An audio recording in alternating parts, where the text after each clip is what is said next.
তো hello friend, আপনাদের সবাইকে আমাদের চ্যানেল আমার পরীক্ষা থেকে আন্তরিক প্রীতি শুভেচ্ছা। তো নিশ্চয়ই আপনাদের জানা রয়েছে গ্রেড 3 এবং গ্রেড 4 এর পরীক্ষার জন্য মুখ্যমন্ত্রী হেমন্ত বিশ্ব শর্মার পক্ষ থেকে যে আপডেটটা দেওয়া হয়েছিল যে সেখানে সাবজেক্টিভ এবং অবজেক্টিভ এবং সঙ্গে ইন্টারভিউ নেওয়া হবে। তো এই নিয়ে নতুন আরও একটি আপডেট উঠতে এসেছে। সেখানে সাবজেক্টিভ থাকবে কি না, সেখানে শুধু অবজেক্টিভটা নেওয়া হবে বা আরও কোনো কিছু এখানে অ্যাড করা হচ্ছে সেই রিক্রুটমেন্ট প্রসেসে। তো আমি আপনাদের সঙ্গে এই ভিডিওতে শেয়ার করার চেষ্টা করব। সঙ্গে রয়েছে আরও একটি আপডেট, যেখানে যদি আপনি চাকরি করতে চান তো আপনাকে আরও দুইটি নিয়ম ফলো করতে হবে। তো কী কী রয়েছে নিয়মগুলো আমি আপনাদের সঙ্গে ভিডিওতে শেয়ার করার চেষ্টা করব। তো চ্যানেল আমার পরকে যদি নতুন হয়ে থাকেন তাও চ্যানেলটাকে সাবস্ক্রাইব করে নেবেন, যাতে এরকম ইনফরমেশন আপনারা আমাদের চ্যানেল থেকে। তো আমি আপনাদের সঙ্গে শেয়ার করব খোদ মুখ্যমন্ত্রী হেমন্ত বিশ্ব শর্মার পক্ষ থেকে দেওয়া যেটা আপডেট রয়েছে রিক্রুটমেন্ট প্রসেস নিয়ে, অর্থাৎ গ্রেড 3 প্রসেস। আপনারা নিশ্চয়ই জানেন সেখানে 3টি প্রসেস স্টেপ রাখা হয়েছিল।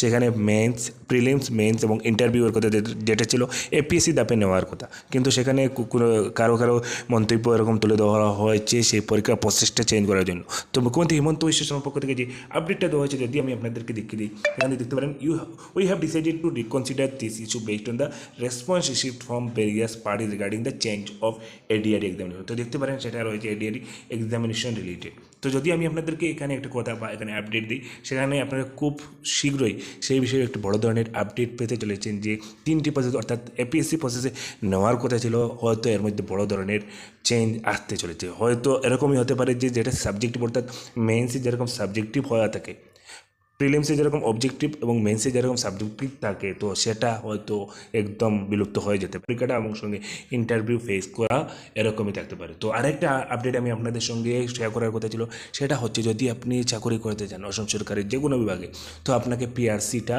আবেদন করে রাখতে হবে বা পিআরসি আপনার থাকতেই হবে। তো পিআরসি ছাড়া আপনি সেখানে সরকারি কোনো চাকরিতে আপনার নামটা অন্তর্ভুক্ত করতে পারবেন না। তো যদি আপনি রাজ্য সরকারের কোনো বিভাগে আপনি চাকরি করতে চান, তো আপনাকে পিআরসিটা আবেদন করে আগে থেকে রাখতে হবে। তো এই একটি আপডেট ছিল, আমি আপনাদের সঙ্গে শেয়ার করলাম। তো আরও কিছু জানতে আপনাদের যদি ভিডিওটাকে এখনো লাইক না করতে থাকেন, তাহলে ভিডিওকে লাইক করবেন এবং চ্যানেলটাকে সাবস্ক্রাইব করে নেবেন।